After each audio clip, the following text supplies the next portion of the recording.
Divine appointments is another thing, being at the right place at the right time. I want to share a short story about my son Michael, because I've been teaching my boys about hearing this voice of the Spirit, yielding themselves to Him.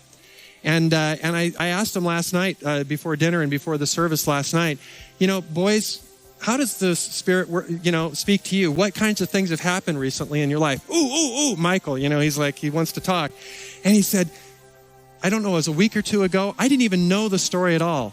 Michael says, I went out in the grass. We got a field next to us, and I saw this baby dove, and it had fallen out of the nest.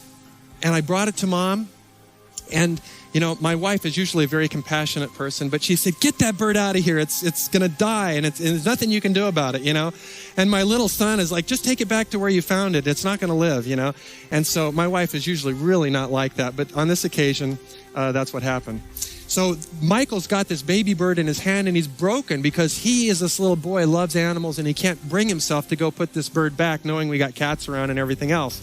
And as he's standing there, this is him telling the story, as I'm standing there, Daddy, a man pulled up, and he mentioned the man's name, goes to this church, who rarely, I think he's come to our house once in 5 years, came to our house, and he came and said, what's going on? Right when this conversation was taking place.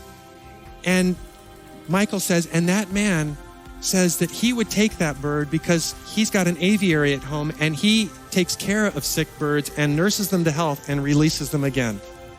He says he's the bird hospital man. And he wasn't just placating my son. He was serious. And I said, so what does that teach you, Michael? And he says, this is a 6-year-old boy. He says, what it teaches me is that God brings together these divine appointments. These are his words, not mine. And he says these divine appointments, and he brings people together at the right time to accomplish what he wants to do. And I said, what else does it teach you? And he says, it tells me that God cares even about a little baby bird.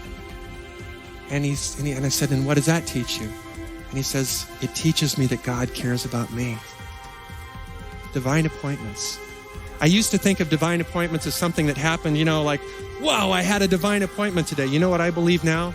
I believe every minute of every day is my divine appointment. I believe I'm having one at this moment with you, a divine appointment. I believe that you're having a divine appointment at this moment. The Holy Spirit has spoken to me and had me prepare this message that you might be encouraged to develop your relationship with God. And that's my divine appointment. And 5 minutes later, as I'm talking about something else, that's my next divine appointment. And later this afternoon, as I have conversation or I'm with my family or the Holy Spirit speaking to me, that's my next divine appointment. And it never stops.